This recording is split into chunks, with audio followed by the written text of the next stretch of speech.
The chapter opens with this chaotic morning alarm going off. There's a clock showing 6:30 with beep, beep, beep, beep blaring, and someone just groans, ugh. There's a swish sound as they're barely moving in bed. The text drops. One day out of the blue, and then the big reveal. My stepmother arrived. Cut to the silver-haired woman in a professional outfit cheerfully saying, "Good morning," with the most energetic smile you've ever seen. We get hit with this opening line. A mother is a hero for a boy seeking help. The scene flashes back to show this woman calling out "Shutaro" in what looks like an outdoor setting. The narration continues, so this is where you were. We see a young boy, and she's approaching him with concern. The boy is crying, and she's there comforting him. Her again, someone observes. There's this moment where the boy says through his tears, but Grandma said boys shouldn't cry. She gently tells him, everybody's worrying about you. He stammers, BB. As she continues, she said not to come home until I win. The emotional instruction comes through. You must make sure to call for your mom. The reasoning unfolds beautifully. Whenever you're really struggling or having a tough time, she tells him, listen, Shoutaroo, I want you to remember this. The tender moment continues as she holds him, because no matter where you are or what you're doing, and then the promise that defines everything. Mom will always come and save you. Bang! We snap back to present day. The kid bolts upright in bed yelling OM with these intense speed lines showing the sudden movement. He's breathing hard, clearly shaken. The realization hits. Just a dream. I shouted, Mom. Morning routine begins. Someone's in the kitchen area thinking, I can't believe I still cry at that dream. It's already been 11 years since then. There's a photo visible. Seems like a memorial or remembrance of his actual mother. He greets the photo. Good morning, Mom. Then panic mode activates. His eyes go wide. The text screams, it's Monday today. His brain is racing. Now that I think about it, Grandma's coming back from her trip. If I don't clean everything up before then, the horror sets in. She'll kill me. Fast forward through the cleaning montage. He's feeling accomplished. Bento is ready. Washing is done, and I've thrown out the trash. You can see him moving around efficiently, clearly proud of getting everything done. But then the door opens. There's this dramatic moment as he turns, expecting his grandmother. Welcome home. But his expression just freezes. Standing there is this gorgeous silver-haired woman in business attire. White shirt, tie. The whole professional look. She steps inside confidently. The confusion is written all over his face. He stammers, WH, who are you? She responds formally, pleasure to meet you. You are Shoutaroo-san, yes? His mind is just blank. W who? People are moving boxes in the background. Yes, please do, someone says. Should we leave these on the first floor? Another voice asks. Got it, comes a confirmation. The kid is trying to process. Excuse me. His thoughts are racing. Huh? And coming.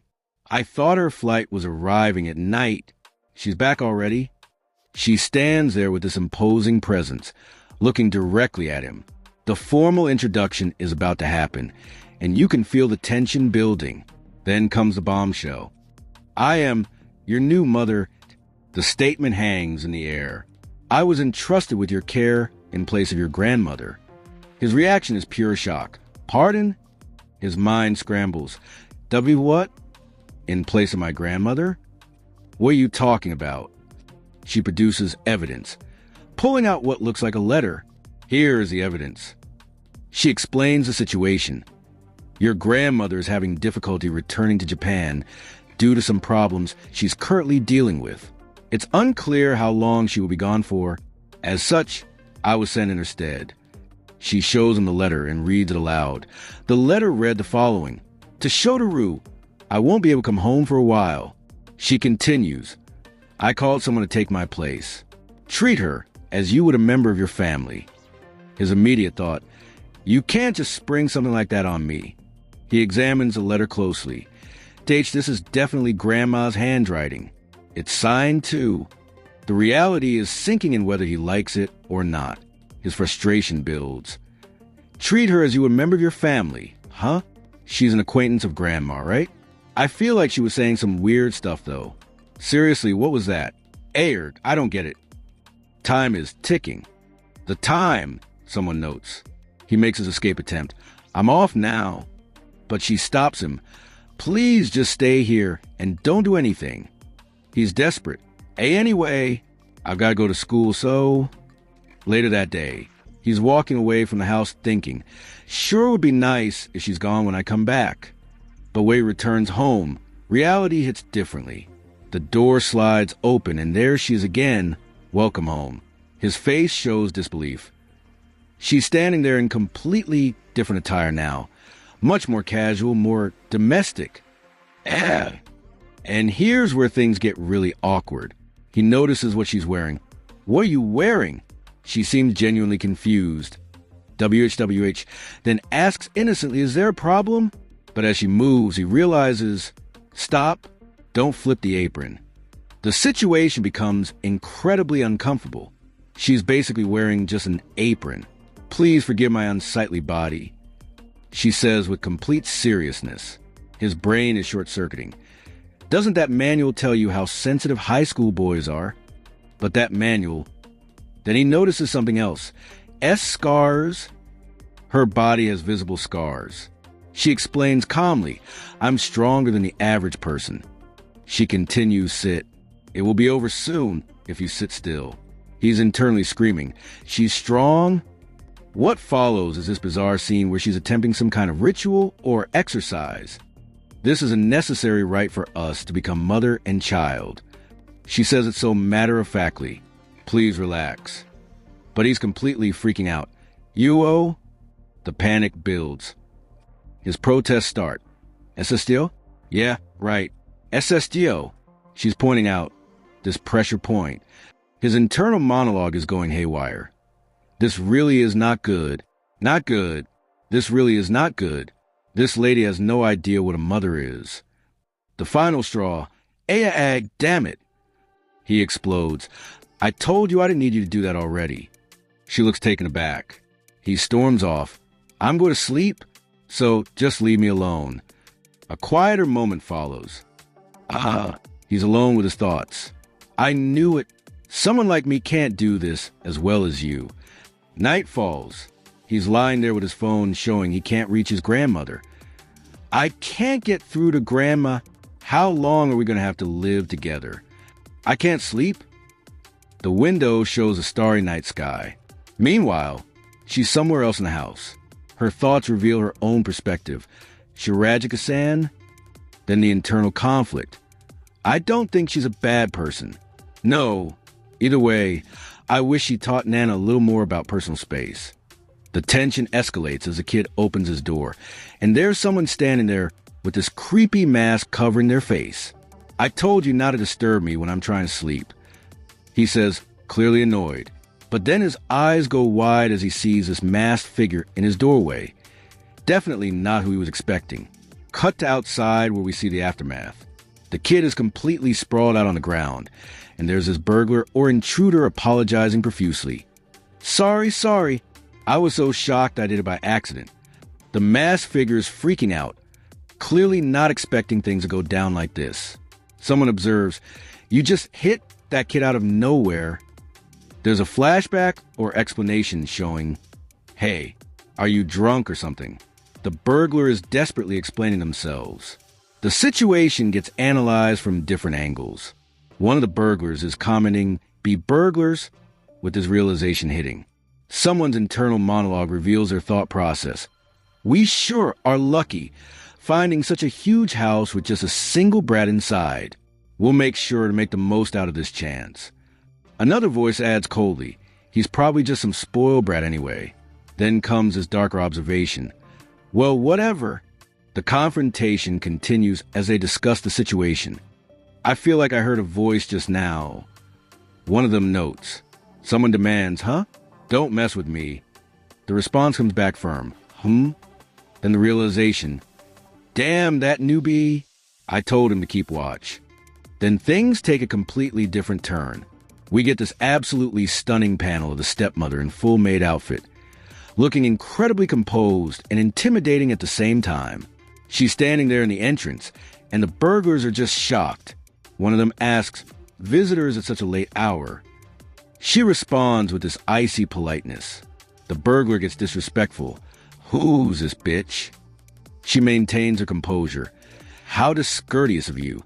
The visual shows her holding what appears to be a tray or something domestic, but her expression is absolutely cold and calculated. The burglars are trying to figure out the situation. "Ha, pathetic." Someone comments, "How'd you get beaten up by her?" Another voice dismisses her. "She's just a single woman," then trying to sound tough. "Hey, what's going on?" What happens next is absolutely insane. She moves with this incredible speed and precision. One of them manages to get out before she's already on them. The action choreography here is wild. She's using whatever she has as a weapon, moving like a trained fighter despite being in full maid attire. The chapter title drops dramatically. Page 46, regulation fit, and then new mama manual with these intense action panels showing her absolutely demolishing these burglars. One of them just has time to think, before she's already taken them down. The fight continues with brutal efficiency. She's moving through them like they're nothing, taking them down one by one with precise strikes.